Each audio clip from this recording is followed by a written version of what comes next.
ఓం నమ శివాయ. అందరికీ నమస్కారం అండి.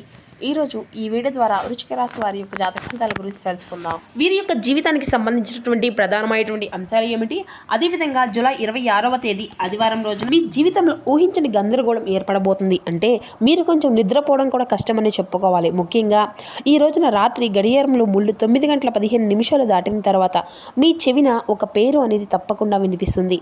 ఆ పేరు వినగానే మీకైతే ఒక్కసారిగా అంటే మీరు కొంచెం ఒత్తిడి గురికాక తప్పదు. అంటే మీరు ఎప్పుడో కానీ మర్చిపోవాలి అనుకున్నటువంటి ఒక వ్యక్తి, మీ యొక్క జీవితాన్ని ఒకప్పుడు అతలాకుతలం చేసినటువంటి వ్యక్తి, ఆ వ్యక్తి యొక్క పేరు మరలా మీరు ఎందుకు వింటారు?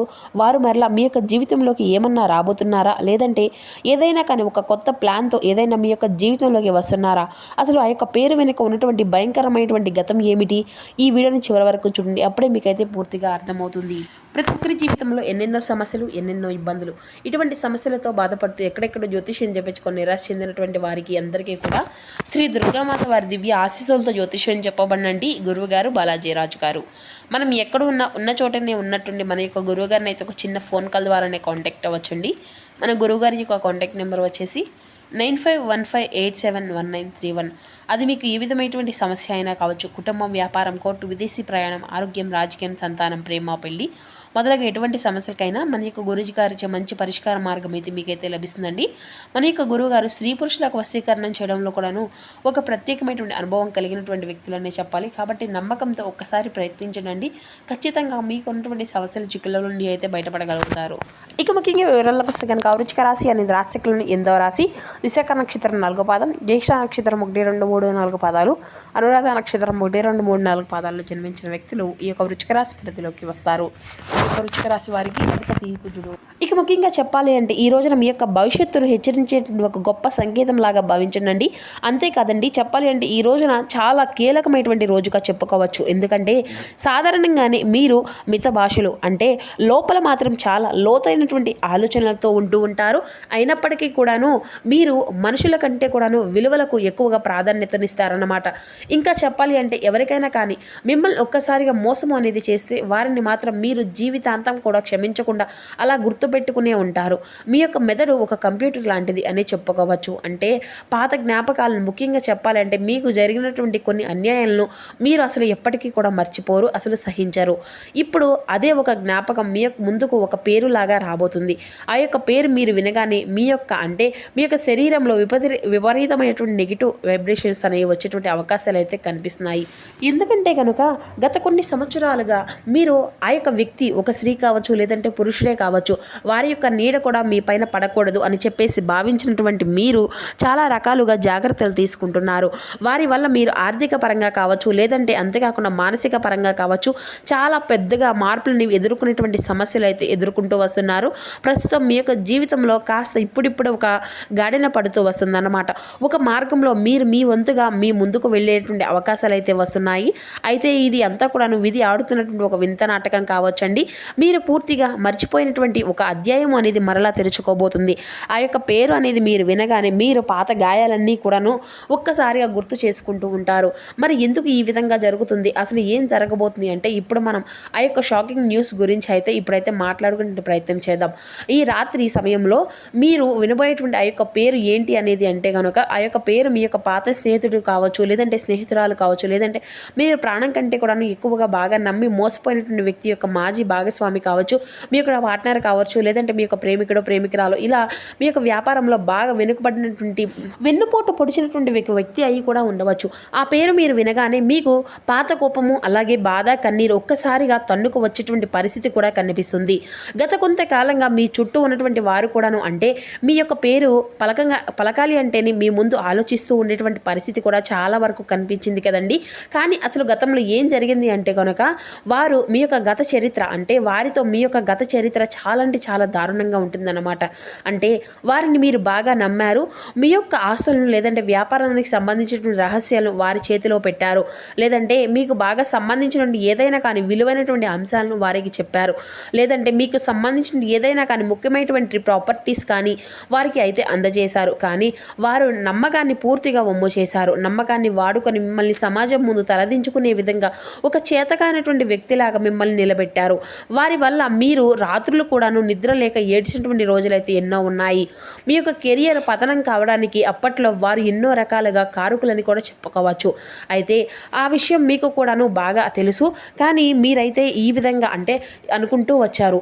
అంటే మీకు దేవుడు కూడా మంచి మంచి అవకాశాలను ఇవ్వడం వల్ల కూడాను కొన్ని పరిస్థితులు ఇప్పుడే కొంచెంగా మీరైతే నిలదొక్కుంటూ ఉంటున్నారు. కాస్త మంచి అనుకూలమైనటువంటి పరిస్థితుల్లో మీరు నడుచుకుంటూ వస్తున్నారండి. ప్రస్తుతం సంతోషంగానే ఉన్నారు. జరిగిపోయినటువంటి గతాన్ని కూడాను మర్చిపోవాలి అనేటువంటి ఆలోచనలో మీరు ఉన్నప్పటికీ కూడాను అనుకోకుండా ఈ రోజున ఈ యొక్క పేరు అనేది చెవిన పడుతుందన్నమాట. ఇప్పుడు ఆ యొక్క పేరు ఎందుకు వస్తుంది అనేసి మీ యొక్క మనసులో ఒక ఆలోచన అనేది వస్తుంది. ముఖ్యంగా చెప్పాలి అంటే ఈ రోజున రాత్రి 9:15 ఎవరో ఒకరు ఒక ఫోన్ కాల్ ద్వారానో లేదంటే సోషల్ మీడియా ద్వారానో ఆ యొక్క వ్యక్తి గురించి మీకు ఒక సమాచారం అనేది అందిస్తారు. ఆ వ్యక్తి ఇప్పుడు కష్టాల్లో ఉన్నారనో లేదంటే మరలా వారు మీ దగ్గరకు రావాలని చెప్పేసి ప్రయత్నాలు మొదలు పెట్టారనో ఇలా ఏదో ఒక వార్త అయితే మీకైతే తప్పకుండా అందుతుంది. ఆ యొక్క వార్త మీరు విన్నంతనే మీ గుండె జల్లుమంటుంది. ఎందుకంటే ఆ పేరుతో పాటు వచ్చేటువంటి ఆ యొక్క వార్త ఏదైతే ఉంటుందో అంటే మీ యొక్క ప్రస్తుత ప్రశాంతతను కూడా దూరం చేసే విధంగా ఉంటుంది అని కూడా చెప్పుకోవచ్చు. అంతేకాదండి, అయితే ప్రధానంగా చెప్పుకోవాలి అంటే దానికి ఈ రోజే ఆ యొక్క పేరు అనేది వినడానికి మరికొన్ని కారణాలు కనుక గమనించినట్లయితే రేపటి రోజున ఆదివారం నాడు మీ యొక్క గ్రహస్థితి ప్రకారం మీ యొక్క జీవితంలో అంటే ఒక రుణానుబంధము అనేది మరలా యాక్టివేట్ అయ్యేటువంటి అవకాశాలు అయితే కనిపిస్తున్నాయి. పాత కర్మలు తీరక ముందే కూడాను ఆ యొక్క వ్యక్తి మరలా ఏదో ఒక రూపంలో మీకు తారసపడతారన్నమాట. ఇక ఆ వ్యక్తి ద్వారా మీకు అందవలసినటువంటి సమాచారం ఏదైతే ఉందో అది తప్పకుండా ఇంకా మిగిలే ఉంది.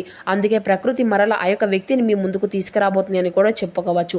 అయితే రేపటి రోజున శని యొక్క గమనం వలన కూడాను పాత సంబంధాలు చర్చకు వస్తాయి. అంతేకాదండి, రాత్రి ఈ సమయంలో చంద్రుని యొక్క ప్రభావం అనేది కూడా మీ యొక్క మనసుపై బలంగా కనిపిస్తుంది.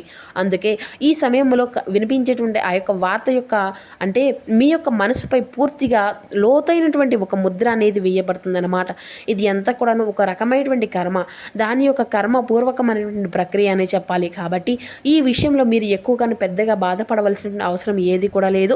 ఆ యొక్క పేరు వినగానే మీరు ఆవేశపడి మరలా వారితో మాట్లాడడానికి లేదంటే ప్రతీకారం తీర్చుకోవడానికి మీరు గనక ప్రయత్నం అనేది చేస్తే మరలా ఊహించని విధంగా అదే ఊబిలో కూరుకుపోవడానికి ఖాయమనే చెప్పుకోవాలి. కానీ గతంలో మీరు చేసినటువంటి తప్పు ఏంటి అనేది మీకు స్పష్టంగా అర్థమవుతుందండి. ఇక ఈసారి వారిని మీ యొక్క జీవితంలోకి ఎట్టి పరిస్థితుల్లో కూడా రానివ్వకుండా ఫుల్ స్టాప్ అనేది పెట్టేటువంటి అవకాశంగా కూడా ఎక్కువగా కనిపిస్తుంది. అయితే ముఖ్యంగా ఈ రోజున మీరు కొన్ని జాగ్రత్తలు పరిహారాలను కనుక పాటిస్తే కొంచెం ఈ యొక్క సమస్య నుండి త్వరగా ఈజీగా బయటపడేటువంటి అవకాశాలు అయితే ఉన్నాయి. ఆ యొక్క పేరు అనేది మీరు విన్నప్పుడు మీరు చేసుకోవాల్సినటువంటి కేవలం ప్రశాంతంగా ఉండడానికి మాత్రమే ప్రయత్నం అనేది చేయండి. ఎట్టి పరిస్థితుల్లో కూడాను మీకు కోపానికి అనేది గురి కాకూడదు. ఆ యొక్క వ్యక్తికి తిరిగి మరలా ఆ యొక్క ఫోన్ అనేది చేయడం కానీ లేదంటే ఇటువంటివి అన్నీ కూడా అసలు చేయకండి. రాత్రి పడుకునే ముందు ఓం నమః శివాయ అని మీ యొక్క మనసులో జపించుకోండి. ఆ యొక్క వ్యక్తికి సంబంధించిన ఎటువంటి వస్తువులు మీ యొక్క దగ్గర ఉన్నా కానీ వాటిని పక్కన పెట్టేయడమే చాలా అంటే చాలా మంచిదని కూడా చెప్పుకోవచ్చు. మరి అయితే బాగా గుర్తుపెట్టుకోవాల్సిన అంశం, పాతకాలపు మనుషులు మరలా వస్తున్నారు అంటే మన యొక్క జీవితంలోకి అది అంతా కూడాను మనల్ని ఇబ్బంది పెట్టకూడదు కదా. కానీ మీ యొక్క మనసులో ఇటువంటి ధైర్యాన్ని పరీక్షించడానికి ఆ యొక్క వ్యక్తుల యొక్క పేర్లు వినగానే మీరైతే భయపడవలసిన అవసరం కూడా ఏదీ లేదు. మీరు ఇన్నాళ్ళు నేర్చుకున్నటువంటి గుణపాఠాన్ని ఒక్కసారిగా గుర్తు చేసుకుంటే సరిపోతుందన్నమాట. ఆ యొక్క వ్యక్తి పేరు విన్న తరువాత మీరు ఖచ్చితంగా ఎలా ఫీల్ అవుతారు అనేది కూడా మీ యొక్క జీవితాన్ని నెక్స్ట్ జరగబోయేటువంటి ఒక అంశాలను మీ యొక్క కాలం అనేది ఖచ్చితంగా నిర్ణయిస్తుంది. కాబట్టి నేను ఖచ్చితంగా అయితే ఈ యొక్క విషయాల్లో ఒక క్లారిటీ అయితే ఇవ్వలేను కదండి. అయితే ఇటువంటి పరిహారాలను మాత్రం చిన్నపాటి పరిహారాలను అయితే ఖచ్చితంగా పాటిస్తూ ఉండండి. మీరు అంతా కూడా అప్రమత్తంగా ఉండండి. మీ యొక్క ప్రశాంతతను ఎవరికి కూడా ఇచ్చేట్లేదు కదా. క్రితంలో లాగానే మరలా మీరైతే మీ యొక్క సమస్యల పాలు కానక్కర్లేదు. కాబట్టి జాగ్రత్తగా ఉంటే సరిపోతుంది. అయితే ఈ రోజున తప్పకుండా ఉదయం సాయంత్రం ఇంట్లో దీపారాధన చేసుకోండి. అలాగే మీ యొక్క మనసులో బలంగా ఉంచుకోవడానికి ప్రయత్నించండి. అలాగే ఆదిత్య హృదయాన్ని అనేది పాటించండి. సూర్య నమస్కారం చేసుకోండి. బయటకు వెళ్ళే ముందు అయితే కొంచెం జాగ్రత్తలు అనేవి పాటించి సింధూరాన్ని నుదుటను ధరించండి. హనుమంతుల వారి యొక్క ఆలయ దర్శనం చేసుకోవడం కూడా మీకు ఎంతో శుభప్రదంగా ఉంటుంది. ఈ విధంగా చేస్తే మీ యొక్క శత్రువులు ఉన్నా కానీ వారిని తప్పకుండా అంటే వారు ఏదైనా కానీ పన్నంగాలు వేసినా కానీ అవి అంతా కూడా చిత్తు అవుతాయన్నమాట. మీ మనసులో ఏర్పడేటువంటి ఎన్నో రకాల అనుమానాలు, అవమానాలు, అలాగే సంకోచాలు భగవంతుడు ఏదో ఒక రకమైనటువంటి మంచి సహాయాన్ని అయితే ఇస్తాడు. ఇక ముఖ్యంగా ఈ రోజున లక్ష్మీదేవికి ఆరాధనని చేసుకోండి. ఉద్యోగంలో పెను మార్పులు, అలాగే వ్యాపారంలో మార్పులు కూడా ఈ రోజున మీకు చాలా ఎక్కువగానే కనిపిస్తున్నాయి. పూర్తిగా మీకు ధనాదాయం అనేది కలిగేటువంటి అవకాశాలు కూడా కనిపిస్తున్నాయండి. అంతేకాదు ఈ రోజున తప్పకుండా లక్ష్మీదేవి యొక్క ఆరాధన చేసుకోవడం వల్ల మీకు ధనానికి సంబంధించినటువంటి ఇబ్బందులు అనేవి తొలగిపోతాయి. సాయంత్రం వేళ లక్ష్మీదేవి ముందు ఆవు నేతితో దీపం అనేది వెలిగించండి. ఓం శ్రీ మహాలక్ష్మీదేవి గణపతియే నమః అనేటువంటి ఈ నామాన్ని అయితే జపించండి. ఇక ఎవరైనా కానీ తెల్లని స్వీట్ కానీ లేదంటే పాలు కానీ దానంగా ఇవ్వడం అయితే చాలా మంచిదండి. మరి చూస్తున్నారు కదండి, రేపటి రోజున మీ యొక్క జీవితంలో జరగబోయే పూర్తి అంశాలనేవి ఏ విధంగా మీ యొక్క జీవితంపై ప్రభావితం చేయబోతున్నాయి, ఏ దేవతారాధన మీకు శుభప్రదంగా ఉండబోతుంది, ఏ నియమాలను మీరు పాటించాలి, తీసుకోవాల్సినటువంటి జాగ్రత్తలు ఏమిటి, అదేవిధంగా మీ యొక్క ప్రతికూలత సమయాన్ని అనుకూలంగా మార్చుకునేందుకు మీరు ఏ విధమైన నియమాలను పాటించాలి, ఇటువంటి పూర్తి అంశాలన్నీ కూడా ఇప్పుడు ఈ వీడియో ద్వారా మీకు వివరంగా అర్థమైంది అనుకుంటున్నాను. సో మా వీడియో మీకు నచ్చితే చిన్న లైక్ చేసి సపోర్ట్ చేయడం మాత్రం మర్చిపోకండి friends. Thank you for watching.